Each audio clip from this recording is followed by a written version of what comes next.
ഏറെക്കാലം വിവാദമായ പ്രധാനമന്ത്രിയുടെ വിദ്യാഭ്യാസ വിവരങ്ങൾ, ബിരുദ വിദ്യാഭ്യാസ യോഗ്യതയുമായി ബന്ധപ്പെട്ട് ഇന്ന് ഡൽഹി ഹൈക്കോടതിയുടെ നിർണായക ഉത്തരവ് വന്നു. പ്രധാനമന്ത്രി നരേന്ദ്രമോദിയുടെ വിദ്യാഭ്യാസ വിവരങ്ങൾ വെളിപ്പെടുന്നതിൽ പൊതുതാൽപര്യമില്ല എന്നാണ് കോടതി പറയുന്നത്. വിവരങ്ങൾ കൈമാറണം എന്ന കേന്ദ്ര വിവരാവകാശ കമ്മീഷൻ ഉത്തരവ് കോടതി റദ്ദാക്കുകയും ചെയ്തു. മുൻ കേന്ദ്രമന്ത്രി സ്മൃതി ഇറാനിയുടെ വിദ്യാഭ്യാസ യോഗ്യതാ വിവരങ്ങൾ കൈമാറണമെന്ന വിവരാവകാശ കമ്മീഷൻ ഉത്തരവും കോടതി റദ്ദാക്കി. നമുക്ക് ഡാറ്റാ ഷീറ്റിൽ വിശദാംശങ്ങൾ പരിശോധിക്കാം. PM ബിരുദ വിവാദം നേരത്തെ മുതലുണ്ട്, പലപ്പോഴായിട്ട് നമ്മൾ ചർച്ച ചെയ്തതാണ്. അതിങ്ങനെയാണ് ജസ്റ്റിസ് സച്ചിൻ ദത്തയുടെ ഉത്തരവ് 2017 നിർദ്ദേശം ചോദ്യം ചെയ്ത് സർവകലാശാല നൽകിയ അപ്പീലിലാണ് കേന്ദ്ര വിവരാവകാശ കമ്മീഷൻ നിർദ്ദേശം പൂർണ്ണമായും റദ്ദാക്കുന്നുവെന്നാണ് കോടതി പറഞ്ഞത്. വിദ്യാഭ്യാസ യോഗ്യത പുറത്തുവിടാൻ ആവശ്യപ്പെട്ട് 2015 RTI നൽകിയത് നീരജ് ശർമ്മ എന്നയാളാണ്. വിവരങ്ങൾ സ്വകാര്യം എന്ന് ചൂണ്ടിക്കാട്ടി സർവകലാശാല വെളിപ്പെടുത്തിയില്ല. 2016 ഇതിനെതിരെ നീരജ് ശർമ്മ കേന്ദ്ര വിവരാവകാശ കമ്മീഷനെ സമീപിക്കുകയായിരുന്നു. 1978 BA പാസ്സായ മുഴുവൻ വിദ്യാർത്ഥികളുടെയും വിവരം പരസ്യമാക്കാൻ വിവരാവകാശ കമ്മീഷണർ നിർദ്ദേശിക്കുകയായിരുന്നു. അതേ തുടർന്ന് വിദ്യാർത്ഥികളുടെ ബിരുദ വിവരം പുറത്തുവിടുന്നത് വലിയ പ്രത്യാഘാതം ഉണ്ടാക്കുമെന്നാണ് കേന്ദ്രത്തിൻ്റെ വാദം. അതാണ് അതിൻ്റെ പ്രധാനപ്പെട്ട പ്രശ്നമായി പറഞ്ഞത്. 2017 ഹൈക്കോടതി നീരജ് ശർമ്മയ്ക്ക് നോട്ടീസ് അയച്ചു, ഉത്തരവ് സ്റ്റേ ചെയ്തു. 1978 ഡൽഹി സർവകലാശാലയിൽ നിന്ന് പൊളിറ്റിക്കൽ സയൻസ് ബിരുദം നേടിയെന്നാണ് വാദം. BA ബിരുദം നേടിയതായി സത്യവാങ്മൂലത്തിലും മോദി വ്യക്തമാക്കിയിരുന്നു എന്ന് നമ്മൾ കാണുന്നു. വിദ്യാഭ്യാസ യോഗ്യത പരസ്യമാക്കണമെന്ന് 2016 കെജ്രിവാൾ ആവശ്യപ്പെട്ടു. RTI നൽകി. രേഖ നൽകാൻ ഡൽഹി, ഗുജറാത്ത് സർവകലാശാലകളോട് വിവരാവകാശ കമ്മീഷൻ നിർദ്ദേശിച്ചു. പക്ഷേ രേഖകൾ വന്നില്ല. വിവരാവകാശ കമ്മീഷൻ ഉത്തരവിനെതിരെ സർവകലാശാലകൾ കോടതിയെ സമീപിക്കുകയാണ് ചെയ്തത്. പ്രധാനമന്ത്രിയുടെ ബിരുദം പരസ്യമാക്കേണ്ട എന്ന നിലപാട് സർവകലാശാലകൾ സ്വീകരിക്കുകയായിരുന്നു. വിവാദങ്ങൾക്കിടെ മോദിയുടെ ബിരുദ സർട്ടിഫിക്കറ്റ് BJP പരസ്യമാക്കുകയുണ്ടായി ഇടക്കാലത്ത്. പക്ഷേ അത് ഡൽഹിയിൽ നിന്ന് ബിരുദം, ഗുജറാത്ത് സർവകലാശാലയിൽ നിന്ന് PGയും നേടിയെന്നാണ് പാർട്ടിയുടെ വാദം. BJP പുറത്തുവിട്ട സർട്ടിഫിക്കറ്റുകളുടെ വൈരുദ്ധ്യം പക്ഷേ ആം ആദ്മി പാർട്ടി ചൂണ്ടിക്കാട്ടുകയായിരുന്നു. സർട്ടിഫിക്കറ്റുകളുടെ പേരും മറ്റു വിശദാംശങ്ങളും തമ്മിലുള്ള പൊരുത്തക്കേട് അവർ ചൂണ്ടിക്കാട്ടുകയായിരുന്നു. BJP പുറത്തുവിട്ട സർട്ടിഫിക്കറ്റുകളുടെ ശൈലി അപഗ്രഥിച്ച് വ്യാജമെന്ന് വിമർശനം ഉണ്ടായി. 2000 ശേഷം വന്ന കമ്പ്യൂട്ടർ ഫോണ്ടുകൾ സർട്ടിഫിക്കറ്റിലുണ്ട് എന്നാണ് എതിർവാദമായിട്ട് വന്നത്. ഇത്രയുമാണ് നമ്മുടെ കൈവശമുള്ള വിവരങ്ങൾ. ഇതിപ്പോൾ ഈ പ്രധാനമന്ത്രി പദവിയിലിരിക്കുന്ന ഒരാളുടെ വിദ്യാഭ്യാസ യോഗ്യത എന്ന് സാധാരണഗതിയിൽ ചർച്ചയാകേണ്ടതല്ല. പ്രത്യേകിച്ച് ഇപ്പോൾ അവരവരുടെ ഫീൽഡിൽ ഏറ്റവും പ്രധാനപ്പെട്ട സ്ഥലത്തേക്ക് എത്തിയ ആളുകൾ വലിയ തോതിൽ ചർച്ചയാകേണ്ടതല്ല. ഇപ്പോൾ മെസ്സി എത്ര വരെ പഠിച്ചു, അദ്ദേഹത്തിൻ്റെ സർട്ടിഫിക്കറ്റ് എങ്ങനെയാണ്, അല്ലെങ്കിൽ ആൽബർട്ട് ഐൻസ്റ്റീൻ അദ്ദേഹത്തിൻ്റെ സർട്ടിഫിക്കറ്റ് ഒന്ന് കാണിക്കാമെന്നൊന്നും ആരും ചോദിക്കാറില്ല.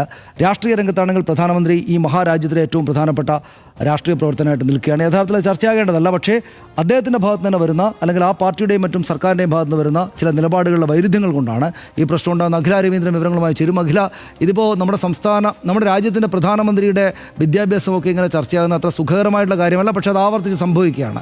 നമ്മൾ എങ്ങനെ അതിനെ കാണണം? ഇതിപ്പോൾ വിവിധ ടേമുകളിലായി നമ്മുടെ പ്രധാനമന്ത്രി നമ്മുടെ രാജ്യത്തെ ഭരിക്കുകയാണ്. ഇത്ര കാലമായിട്ടും അദ്ദേഹത്തിന്റെ വിദ്യാഭ്യാസ യോഗ്യതയുമായി ബന്ധപ്പെട്ട് ഉയർന്നു വന്ന വിവാദങ്ങളിൽ ഉത്തരം പറയാൻ അദ്ദേഹത്തിന് ഇതുവരെ കഴിഞ്ഞിട്ടില്ല എന്നുള്ളതാണ് ഏറ്റവും വലിയ വസ്തുത. 2017 വിവരാവകാശ കമ്മീഷൻ ഇങ്ങനെ ഒരു ഉത്തരവ് പുറപ്പെടുവിക്കുന്നത് നമ്മൾ കാണുന്നുണ്ട്.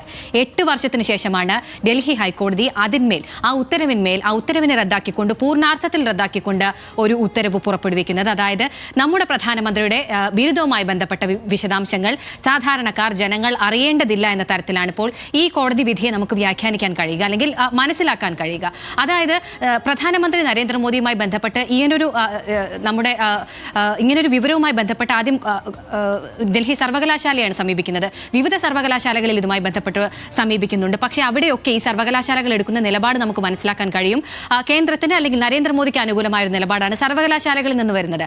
ഈ വിവരങ്ങൾ പുറത്തറിയിക്കാൻ പാടില്ല, ഇത് സ്വകാര്യതയെ ലംഘിക്കുന്ന കാര്യമാണ് എന്നൊരു കാര്യം ചൂണ്ടിക്കാട്ടിയാണ് ഇന്ന് സോളിസിറ്റർ ജനറൽ തുഷാർ മേത്ത ഈ കോടതിയിൽ വാദിച്ചതും നമുക്ക് മനസ്സിലാക്കാൻ കഴിയുന്നത്. അദ്ദേഹം പറയുന്നത് ഈ കാര്യങ്ങൾ പുറത്തു പോയാൽ ഗുരുതരമായ പ്രത്യാഘാതങ്ങൾ ഉണ്ടാക്കുമെന്നാണ് അദ്ദേഹം പറയുന്നത്. നമ്മുടെ പ്രധാനമന്ത്രി നരേന്ദ്രമോദി അദ്ദേഹത്തിന്റെ സത്യവാങ്മൂലത്തിൽ സമർപ്പിച്ചിട്ടുള്ള കാര്യങ്ങളുമായി ബന്ധപ്പെട്ട രേഖകളിലാണ് ഇത് രേഖപ്പെടുത്തിയിട്ടുള്ളത്. അങ്ങനെ രേഖപ്പെടുത്തിയ ഒരു രേഖയിൽ വസ്തുതാന്വേഷണം നടത്താൻ രാജ്യത്തെ ഒരു പൗരന് അധികാരമുണ്ട്. ആ അധികാരത്തെ വ്യാഖ്യാനിക്കുന്ന തരത്തിൽ, അല്ലെങ്കിൽ അതിനെ ഹനിക്കുന്ന തരത്തിലാണ് ഇപ്പോൾ ഡൽഹി ഹൈക്കോടതിയുടെ വിധി വന്നിരിക്കുന്നത്. തീർച്ചയായും അദ്ദേഹം സുപ്രീം കോടതിയെ സമീപിക്കുമെന്നാണ് നമുക്ക് മനസ്സിലാക്കാനും കഴിയുന്നത്. അതായത് നമ്മുടെ പ്രധാനമന്ത്രിയുടെ ബിരുദവുമായി ബന്ധപ്പെട്ട രേഖകൾ കൃത്യമായി നൽകണം. 1978 അദ്ദേഹം ബിരുദം നേടിയിട്ടുള്ളതെന്നാണ് അദ്ദേഹം സത്യവാങ്മൂലത്തിൽ തന്നെ സമർപ്പിച്ചിട്ടുള്ളത്. ആ വിവരമാണ് ഒരു വ്യക്തി എന്ന നിലയ്ക്ക്, ഒരു പൗരൻ എന്ന നിലയ്ക്ക് ആവശ്യപ്പെട്ടിരിക്കുന്നത് നീരജ് ശർമ്മ. പക്ഷേ അതിന് അനുകൂലമായൊരു വിധി നൽകാൻ ഡൽഹി ഹൈക്കോടതിക്ക് കഴിഞ്ഞില്ലെന്നാണ് നമുക്ക് മനസ്സിലാക്കാൻ കഴിയുന്നത്. തീർച്ചയായും അദ്ദേഹം മേൽക്കോടതികളെ സമീപിക്കുമെന്ന് തന്നെയാണ് മനസ്സിലാക്കാനും കഴിയുന്നത്. സനീഷ്, ശരി, നന്ദി അഖില. ചെറിയ സമയമുള്ളെങ്കിലും സമഗ്രമായിരുന്നു അത്. ഒരു വ്യക്തി പൊതു പദവി വഹിക്കുന്നയാളാണെങ്കിൽ പോലും അയാളുടെ മാർക്ക് ഷീറ്റുകൾ, ഫലങ്ങൾ, ബിരുദ സർട്ടിഫിക്കറ്റുകൾ, അക്കാദമിക് രേഖകൾ എന്നിവ വ്യക്തിഗത വിവരങ്ങളാണ് എന്നാണ് കോടതി പറയുന്നത്. സർക്കാർ പ്രവർത്തനങ്ങളിൽ സുതാര്യത ഉറപ്പാക്കാനാണ് വിവരാവകാശ നിയമം നടപ്പാക്കിയതെന്നും അല്ലാതെ ഇങ്ങനെ കോലാഹലങ്ങൾക്ക് വക നൽകാനല്ല എന്നും കോടതി ചൂണ്ടിക്കാട്ടുന്നു. അപ്പോഴും ഒരു രാജ്യത്തിൻ്റെ പ്രധാനമന്ത്രിയുടെ വിദ്യാഭ്യാസ യോഗ്യത എന്താണെന്നറിയാൻ ആ രാജ്യത്തെ ജനങ്ങൾക്ക് അവകാശമില്ലേ എന്ന ചോദ്യം പ്രതിപക്ഷം ഉന്നയിക്കുകയാണ്. ഇന്നത്തെ RDX പൂർണ്ണമാവുകയാണ്. Good night.